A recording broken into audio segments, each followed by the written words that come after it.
أعوذ بالله من الشيطان الرجيم بسم الله الرحمن الرحيم والحمد لله والصلاة والسلام على من لا نبي بعده سيدنا ونبينا وحبيبنا ومولانا محمد صلى الله تعالى عليه وسلم وعلى آله وصحبه ومن اهتدى بهداه إلى يوم الدين فإن خير الحديث كتاب الله وخير الهدي هدي محمد صلى الله تعالى عليه وسلم وشر الأمور محدثاتها وكل محدثة بدعة وكل بدعة ضلالة وكل ضلالة في النار ربي اشرح لي صدري ويسر لي أمري واحلل عقدة من لساني يفقهوا قولي ربي لا تؤاخذني بما يقولون واغفر لي ما لا يعلمون واجعل لي خيرا مما يظنون. Bad. My dear brothers and sisters in Islam, Assalamu alaikum wa rahmatullahi ta'ala wa barakatuh. Welcome to the House of Dua. Welcome to the channel from which you learn about Allah subhanahu wa ta'ala, about His creation, about His message, and about His messenger, and of course about His chosen religion known as Al-Islam. And welcome to the channel from which you learn how to succeed in the world we live now, and how to succeed even better when you meet Allah on the day of accountability. My dear brothers and sisters in Islam, today we are coming to you with a note of alarm. I'm sure you're going to get terrified. No, don't get terrified. It's important for us not to fold our hands while this is going on. Today, we want to help you understand the challenge that those who are planning to perform this year's Hajj are facing right now. My dear brothers, my dear sisters, we don't usually use this channel for current affairs or anything that has to do with the government. But we have to do our duty. We have to say what is right all the time. It is alarming as it is to see that the cost of Hajj has now gone beyond the reach of the average Muslim across the world. This is the fact. If you are not performing this year's Hajj, you will not understand what I'm talking about. My dear brothers, my dear sisters, the Hajj is the fifth pillar of Islam. And with the endowment and the opportunities and the favors and the blessings that Allah subhanahu wa ta'ala has granted to the Muslim world, even if the Hajj is made free for all of us, it will not be a price too big to pay. But unfortunately, those who are in charge of our own affairs have chosen the other way around to make the Hajj difficult, if not unaffordable, to most Muslims across the world. This is a matter that calls for serious attention. This is an issue that should bother all of us. Allah subhanahu wa ta'ala says, "Ma ja'ala alaykum fi dini min haraj." We have not made this deen a problem for you. It's not the desire of Allah to make the deen difficult for us. Instead, He has made it easy. As far as the Quran is concerned, Allah subhanahu wa ta'ala says, وَلَقَدْ يَسَّرْنَا الْقُرْآنَ لِلذِّكْرِ. We have made the Quran so easy for them to remember, to read, to understand. فَهَلْ مِن مُدَّكِرٍ? Is there anyone who's ready to pay heed to it? When it comes to wudu, Allah subhanahu wa ta'ala says, مَا يُرِيدُ اللَّهُ لِيَجْعَلَ عَلَيْكُم مِّنْ حَرَجٍ ولكن يريد ليطهركم وليتم نعمته عليكم لعلكم تشكرون. It's not the desire of Allah to make it difficult for you to pray. That's not why He says you should do wudu. The interest of Allah is to make sure He purifies you and to complete His favor upon you so that you can say thank you to Him. When it comes to fasting in the month of Ramadan, Allah subhanahu wa ta'ala says, يُرِيدُ اللَّهُ بِكُمُ الْيُسْرَ وَلَا يُرِيدُ بِكُمُ الْعُسْرَ. The desire of Allah is to make things easy for you, not to make things difficult for you. Again, coming back to the Quran, Allah subhanahu wa ta'ala says, مَا أَنزَلْنَا عَلَيْكَ الْقُرْآنَ لِتَشْقَىٰ We have not sent down this Quran to you, Ya Muhammad, as a punishment, as a difficult task for you. No, we have sent it to you as a guidance so that life will be easy for you. And when it comes to women wearing hijab, Allah says, we have asked you to wear hijab and you rafna fala yuzeh, so that you can be identified as a woman of chastity. It's not meant to cause harm to you or to make you angry.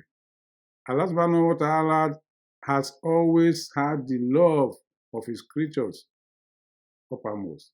And he says, Kataba Allahu ala nafsihi rahama, la yajma'annakum ila yawmil qiyamah la rayba fihi. Allah subhanahu wa ta'ala has assigned to himself the responsibility to discharge mercy to those he has created. And he has also declared that he will gather all of you on the day of accountability for judgment. There's no doubt about that. My dear brothers, my dear sisters, if the desire of Allah is not to make the deen difficult for us, why is the Hajj becoming a problem for the entire Ummah? Why is it becoming unaffordable to the entire Ummah? This has been of concern to us at the House of Dua. Many explanations have been offered by pundits, by so-called experts, and those who organize the Hajj to make you feel that it's not a thing that is within their control. They have offered so many excuses, including but not limited to the differential between the international currencies, the dollar and the pound sterling, for example, and the currencies of the developing countries. That's why the Hajj is expensive. They have also stated that increase in the travel tickets by the airlines across the world is what is responsible. They have stated that it's as a result of inflation that is catching up across the world economies. That's one of the reasons why the Hajj has become unaffordable. And they have also stated that the cost of running the Hajj by the Saudi government has become very expensive. And so, inevitably, the cost of the Hajj had to go up. Which of these assertions are correct? The House of Dua decided to travel to Saudi Arabia to see things for itself. And what we find is alarming. My dear brothers, my dear sisters, we are not here to indict anybody, but the truth has to be said. Yes, the different dynamics that we have mentioned, they are contributing to the cost of the Hajj, but not at the same level as the policies of the Saudi government in recent times. If, for example, the dollar differential between the currencies of the developing countries and the United States of America is the factor responsible for the cost of the Hajj, why is it that Muslims in America are paying through their nose this year to perform the Hajj? Last year and the years before, it cost just about $5,000 to $6,000 to perform the Hajj from the United States of America. But today we are talking of $15,000 to $20,000 to perform the same Hajj. Why is that so? These are questions that we have to ask in order to understand what is going on across the world. Yes, all economies are not the same. Yes, the dollar and the pound sterling are the dominant currencies in the international market. And the Hajj, being an international event, naturally has to go through the dynamics of the foreign exchange. But then, that's not enough to make the cost of the Hajj go beyond the reach of the average Muslim. Just mention any country in the world.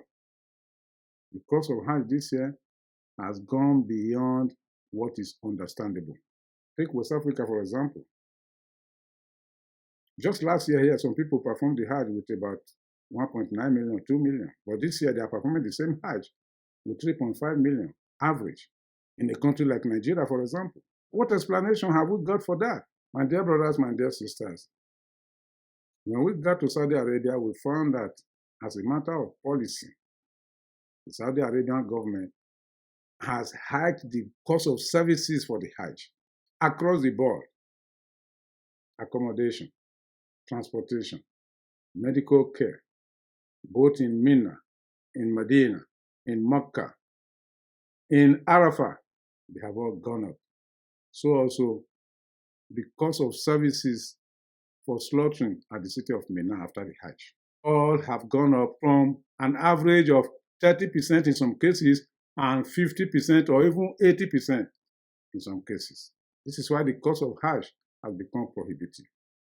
And the explanation of the Saudi government is that as a result of the challenges posed by the COVID-19 in 2019, 2020, and 2021, and the challenges posed by the inflation across the world, they have no choice but to recoup the losses that they made in those years when the Hajj was virtually non-existent.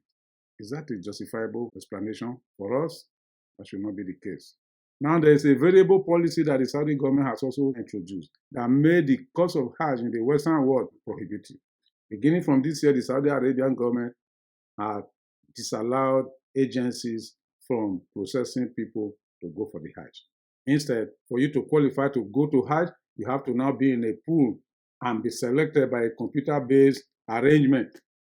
It's only when you are lucky to be selected that you will have to pay for the Hajj. And even when you are lucky to be selected, as I said, the cost is unbearable.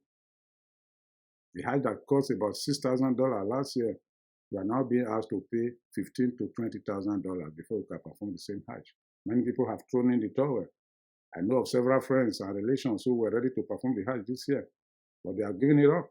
And I know also, as a result of this cost, people are abandoning the idea of performing the Hajj entirely and going for Umrah as a compensation.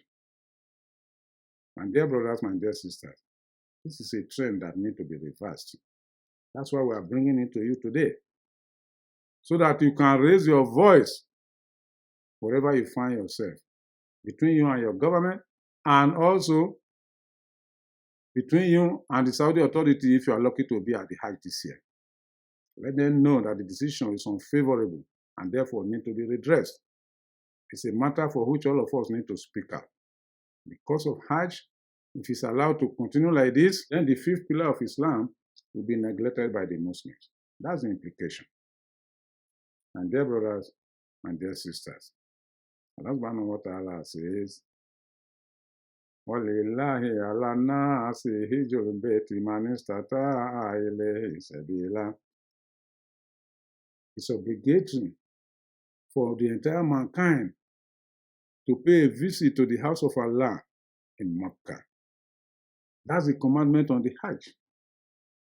It's obligatory upon us. In Surah At-Tawbah, Allah subhanahu wa ta'ala removed the right of the mushrikun to visit the Kaaba. That's why from that day until today, only the Muslims are allowed to visit the house of Allah. But then, year after year, the price of Hajj has become unbearable. In Nigeria, for example, in 1986, people performed the Hajj with just 1,500 naira. But today, we are talking of 3.5 million. All that cannot be blamed on naira-dollar differential. No, there are many more things to it. It is wrong and it's a sin for any government to exploit its citizens who intend to perform the Hajj, either by raising the fees or by creating difficulties for them on the way to the Hajj. And our various governments need to take note of that. We are saying so because in addition to what the Saudi government is doing, back home, there are other governments too who are introducing arbitrary fees, making the cost of Hajj unbearable to the intended pilgrims. My dear brothers, my dear sisters, the Prophet sallallahu alaihi wasallam in his hadith says, "Yasiran wala tu'asiran." Make it easy for people, don't make things difficult for people. That's a simple advice he gave to Mu'adh bin Jabal when he was sending him out to Yemen. Our deen requires us to make things easy for one another, especially when it comes to the performance of the obligatory responsibilities assigned to us by Allah subhanahu wa ta'ala. So why is the situation today different? The Hajj should not be made a tool for the exploitation of Muslims across the world. My dear brothers, my dear sisters, another lesson that we need to learn from this experience is there are many of you who had the chance to perform the Hajj in the past when it was cheap and affordable, but you kept on postponing, you kept on deferring, you kept on procrastinating. Today, this is where you find yourself. The same attitude we have to all the acts of Ibadah. When it's time for Salat, you want to do something else and say, you know what, we're going to do Salat later. Zakah, the same thing. Time does not wait for anybody. The Prophet ﷺ says, anything you can do now should not be postponed for another hour or minute or second. Do it now before it's too late, because you are not the owner of tomorrow. You are not the owner of the next hour.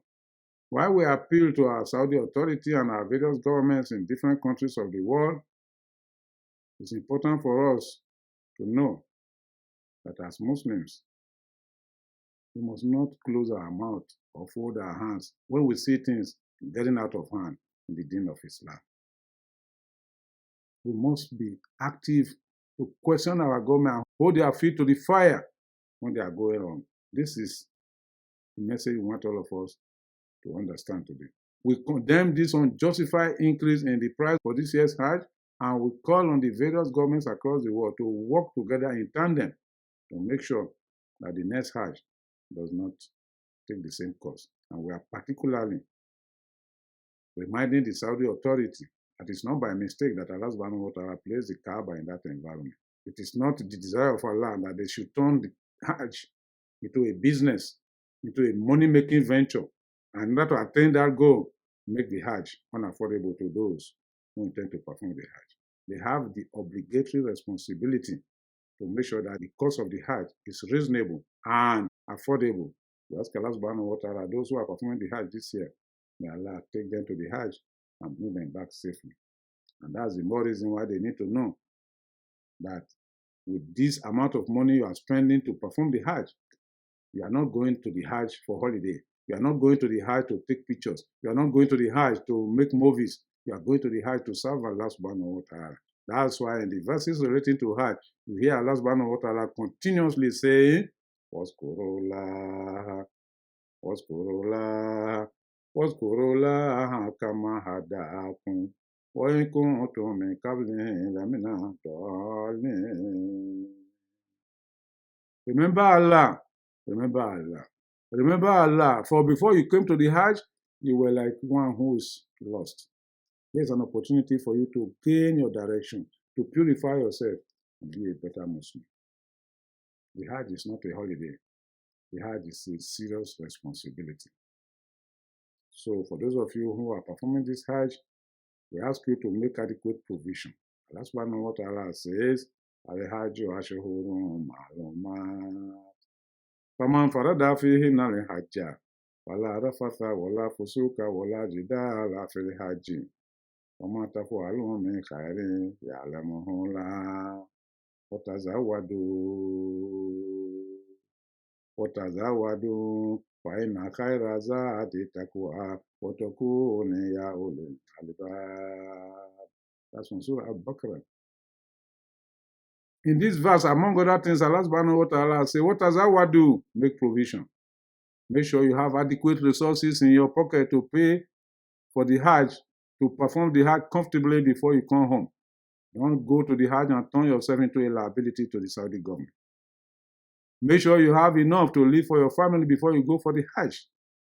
Make sure you take care of all your obligations before you go on the Hajj. And the good news about it is, if you don't have the means to perform the Hajj, your deen is still as complete as it should be. So, Allah said the Hajj is for only those who can afford it. So don't blame yourself if in this year you are not able to perform the Hajj, or you are not able to perform it at all if you don't have the means. And those of you who have made the intention to perform the Hajj this year, you couldn't do so, guess what? You will still be rewarded by Allah subhanahu wa ta'ala. We ask Allah subhanahu wa ta'ala to reward all of you. We ask Allah subhanahu wa ta'ala to remove impediments away from our way to perform the Hajj every year. We ask Allah subhanahu wa ta'ala to take shaitan away from our lives, take our lives far away from the shaitan. Subhanallah wa bihamdik, subhanaka Allahumma wa bihamdik, ashhadu an la ilaha illa anta, nastaghfiruka wa natubu ilayk.